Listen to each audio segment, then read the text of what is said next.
Nakumbuka nilikuwa kidato cha pili, mwanzoni mwa miaka 2000 hivi, nikisoma shule ya sekondari Viwandani jijini Dodoma. Nyumbani niliishi na wazazi wangu pamoja na wadogo zangu wawili.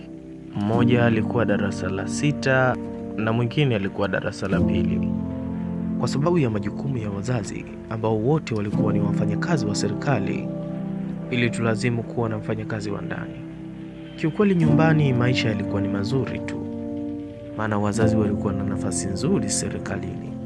Si haba, mahitaji yetu ya kila siku hayakuwa shida sana. Kwa kawaida ratiba yangu kama mwanafunzi nikisharudi kutoka shule ilikuwa ni kupumzika kidogo, alafu nikiamka nasaidia kazi ndogo ndogo. Mara moja nikipata muda basi nilikuwa nafanya jogging. Nikirudi naoga, alafu nasubiri chakula cha usiku. Ratiba yangu ya kusoma ilikuwa inaanza mara baada tu ya kumaliza chakula cha usiku. Mara nyingi nilikuwa nikisoma mpaka saa 5 za usiku, siku nyingine mpaka saa 6 kama nina mitihani shuleni. Wakati fulani msichana wa kazi tuliokuwa naye akapata dharura nyumbani kwao, akalazimika kuondoka. Haikujulikana vizuri angechukua muda gani kurudi. Kwa hivyo mama akalazimika kusafiri hadi kijijini kwao Mlowa kumwomba mdogo wake, yaani mama yetu mdogo, aje kutusaidia majukumu ya hapa nyumbani kipindi chote ambacho dada yetu hayupo. Mwendo wa kutoka Dodoma mjini mpaka kijijini Mlowa ni kama lisali moja hivi. Mama mdogo alikuwa amemaliza darasa la 7 miezi michache iliyopita, na alikuwa hajafanikiwa kuendelea na masomo ya sekondari. Kwa hiyo haikuwa kazi sana kumshawishi aje mjini. Ujio wa mama mdogo ulileta uweni kubwa sana, maana baada ya dada wa mwanzo kuondoka, majukumu yake yalikuwa yamegawanywa baina yetu.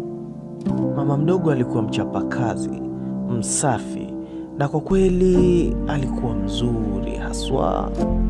Ama kwa hakika naweza kusema aliweza kufiti vizuri nafasi ya mtangulizi wake, na alitupenda mimi na wadogo zangu, jambo ambalo lilitufanya tumsahau kabisa mtangulizi wake. Baada ya kukaa kwa muda kidogo na kuzoea mazingira, mama mdogo alipenda sana kuangalia TV, hasa vipindi vya maigizo ya Kiswahili vilivyokuwa vikionyeshwa kwenye television. Hakuruhusu TV iingilie ratiba zake, na ndio maana aliangalia TV mara baada tu ya kumaliza kazi zake. Kidogo kidogo alianza kuangalia TV mara baada ya chakula cha jioni, wakati wengine wameenda kulala, na ikumbukwe ndio muda ambao mimi huwa nabaki peke yangu najisomea. Sasa bwana, jioni moja wakati nimekaa mezani najisomea mwenyewe, na mama mdogo kama kawaida yake yuko sebuleni anaangalia TV, mara nasikia sauti, "Baraka, Baraka!" Naam, nikaitika, "Njoo ulione ile joka." Ui! Kiukweli nilishtuka sana. Basi haraka nikafungua pazia lililokuwa linatofautisha sehemu ya kulia chakula nilipokuwa nasomea na sebuleni, mahali ambapo mama mdogo alikuwa anaangalia TV. Akilini mwangu niliwaza kwamba labda ni nyoka ameingia ndani ya nyumba. Kutahamaki, kumbe ni nyoka kwenye TV. Mama mdogo alikuwa akiangalia filamu ambayo ilionyesha joka kubwa sana kwenye msitu likipambana na binadamu. Mimi nidhani nyoka ameingia ndani, nilimwambia mama mdogo. Mama mdogo huku anacheka akanambia, "Mimi namwogopa huyu nyoka bwana, naomba uje tuangalie wote." Huyu mama mdogo mbona ananitakia makubwa, niliwaza nikimwangalia. Bwana mama mdogo alikuwa amevalia kanga moja tu aliyokuwa ameifunga juu kidogo ya matiti yake, na kuacha sehemu ya juu ya kifua na mabega yakiwa wazi kabisa. Na sio hivyo tu, sehemu ya chini ya kanga yake ilivutika kwa kupanda juu. Hiyo yote ilisababishwa na hipsi zake zilizojaa maridhawa. Kweli kwa mkao wake, sehemu kubwa ya mapaja yake yalionekana sofani. Kanga aliyoivaa mama mdogo ilikuwa nyepesi sana. Kwa hiyo kusema ukweli, haikuwa vigumu kuona pindo la nguo zake za ndani. Sasa wakati nimepigwa na butwaa, na shangaa uumbaji ule, huku mapigo yangu ya moyo yakienda mbio, mama mdogo akanigutua kutoka mawazoni. Njoo bwana Baraka, mimi naogopa. Njoo tuangalie wote. Mama mdogo, umefaje hivyo? Hatimaye nilipata nguvu ya kumuuliza. Bwana, kuna joto sana hapa ndani, mama mdogo alijibu, huku akiweka vizuri kipande cha kanga yake. Ngoja nikuchukulie juice, tukae wote tuangalie, si eti? Mama mdogo alinyanyuka na kuelekea kwenye jokofu kunichukulia juice. Wakati anarudi, nilikuwa bado nimezubaa. Nilikuwa nawaza, hivi niairishe kusoma, niangalie movie au niendelee kusoma? Umesoma sana leo, imetosha bwana. Tuangalie movie. Mama mdogo alisisitiza, huku akinishika mkono kunikokota kuelekea sofani. Niliketi kuangalia movie huku na tafakari kama ninachokifanya ni sahihi au sio sahihi. Hata hivyo, mama mdogo alifanikiwa sana kunishawishi. Maana baada ya kukaa kama dakika 5 hivi, nikajikuta navutiwa kuendelea tu. Balaa lilianza. Mama mdogo si akanirukia na kunikumbatia kwa hofu. Hii ni baada ya kuona lile joka limejiviringisha kwenye mti katika maporomoko ya maji, taratibu likimsogelea mtu ambaye kwa wakati ule alikuwa hana hili wala lile.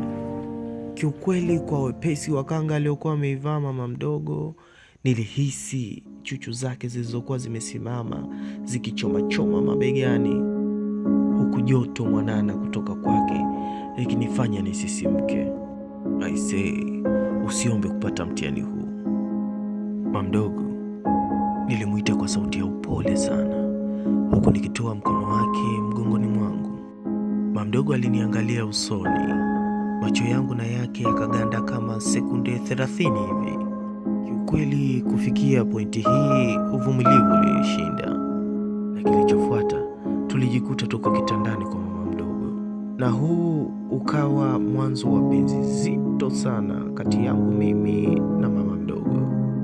Baada ya kuonja asali siku hiyo, nikaamua kuchonga mzinga kabisa. Tukafanya kila siku kama vile nimeoa. Sikuchukua tahadhari yoyote, bila kutambua changamoto ambazo zingeweza kujitokeza.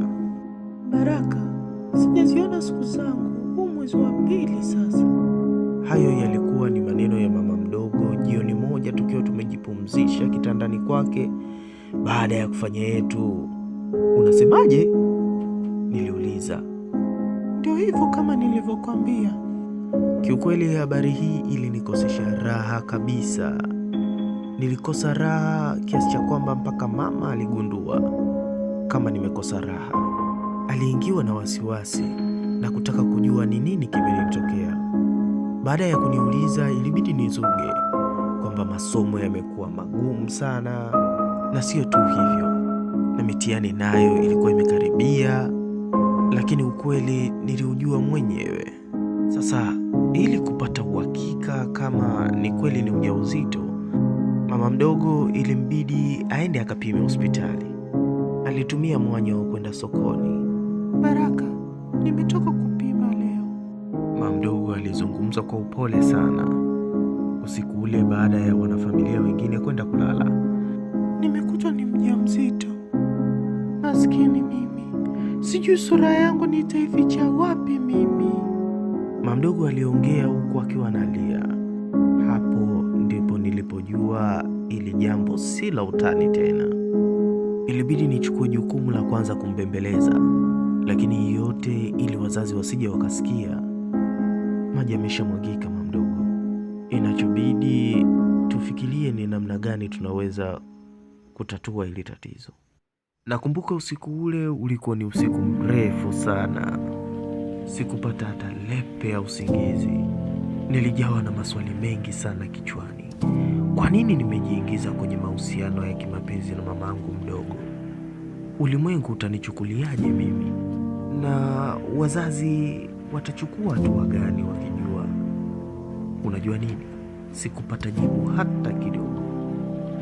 Kwa wiki nzima iliyofuata tulikuwa tukikutana mimi na mama mdogo kujadiliana ni kwa namna gani tutalitatua tatizo letu, lakini kwa siri sana, ili watu wengine wasijue. Tulijadiliana njia nyingi sana za kufanya, lakini hakukuwa na mwafaka kati yetu, maana kila njia ilikuwa na walakini. Huwezi amini, ilifika wakati tukajadiliana njia ya kuutoa ujauzito, kuanzia gharama na namna gani ya kwenda hospitali. Njia hiyo pia ilikuwa ngumu sana. Yaani mdogo wangu unavyozidi kunenepa na kung'aa, naona mjini pamekupenda. Ilikuwa ni maneno ya mama akimwambia mama mdogo. Mchana mmoja hivi tukiwa nyumbani, mama mdogo alitabasamu na kuinama kwa aibu, lakini kauli ya mama ilitukumbusha jambo moja, kwamba asili yetu haiko mbali sana kujulikana. Baraka, nimewaza kitu. Usiku ule mama mdogo alikuja na wazo jipya. Sasa kule kijijini kuna jamaa anaitwa Chipegwa. Yule jamaa huwa ananipenda sana, amekuwa akinifuatilia kwa muda mrefu, mimi nampiga chini. Sasa nilikuwa nawaza, unaonaje kama nikienda kukutana naye alafu nimsingizie mimba? Kweli wazo hili liliibua tabasamu usoni kwangu kwa mara ya kwanza tangu nilivyopata hizi taarifa. Basi bwana, haraka haraka mipango ikaanza kupangwa ya jinsi gani tunaweza tukafanikisha nia yetu. Haikulazwa damu. Kesho yake tu mama mdogo akaomba ruhusa kwa mama ili aende nyumbani kusalimia na kupeleka mahitaji. Haikuwa rahisi sana kwa mama. Alifikiria kwa muda kisha akamruhusu, lakini kwa makubaliano kwamba atumie siku 3 tu kisha arudi.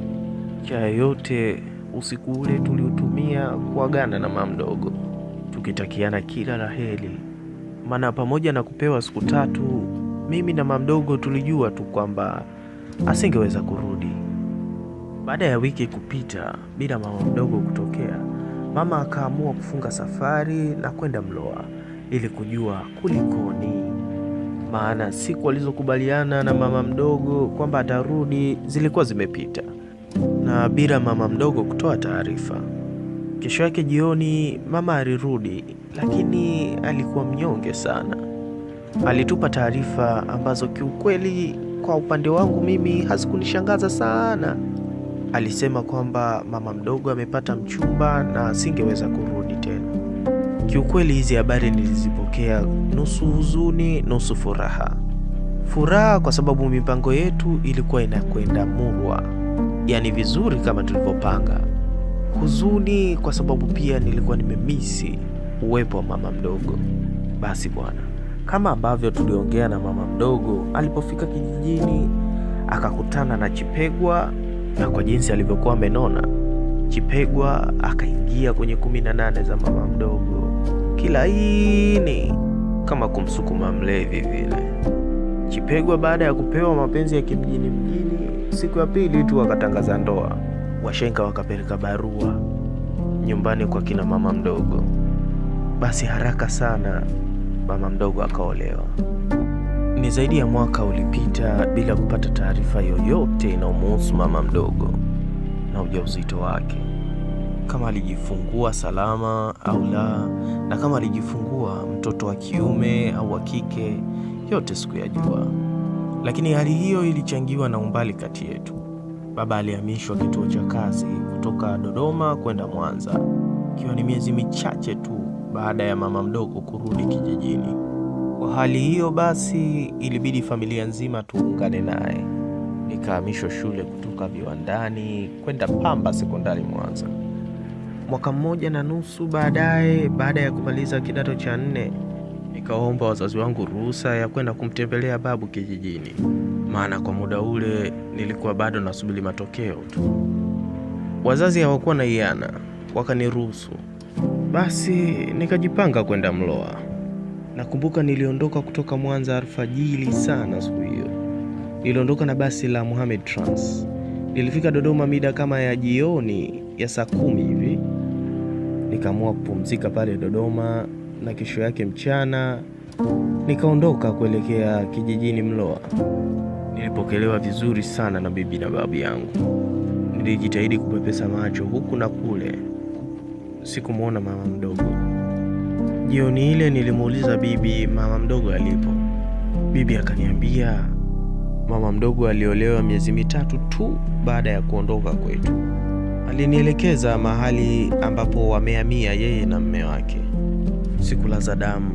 Kesho yake mapema tu niliaga nyumbani kwenda kumtembelea mama mdogo na mume wake. Nilipokelewa kwa furaha sana na mama mdogo ambaye nilimkuta pale nyumbani. Baba mdogo, yani mume wake, alikuwa ametoka kidogo kwa majukumu yake ya kila siku. Kutomkuta mumewe kulinipa nafasi ya kuzungumza na mama mdogo ili anipe mrejesho kilichotokea. Mama mdogo alinieleza jinsi walivyofanikisha plani yetu baada ya yeye na mumewe kuoana. Mama mdogo alitumia wasaa huo kunionyesha mtoto wetu. Mtoto alinifanana sana.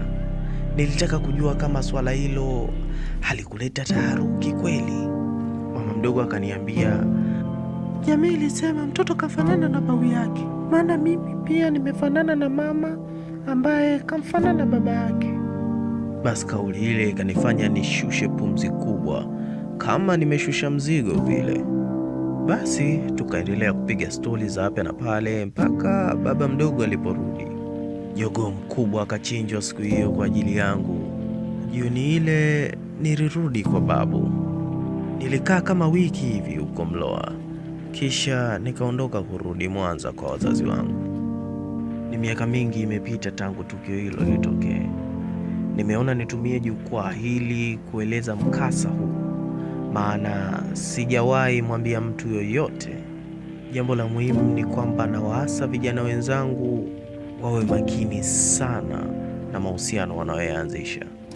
Mara nyingi ninatafakari juu ya mwanangu pamoja na mama mdogo wangu.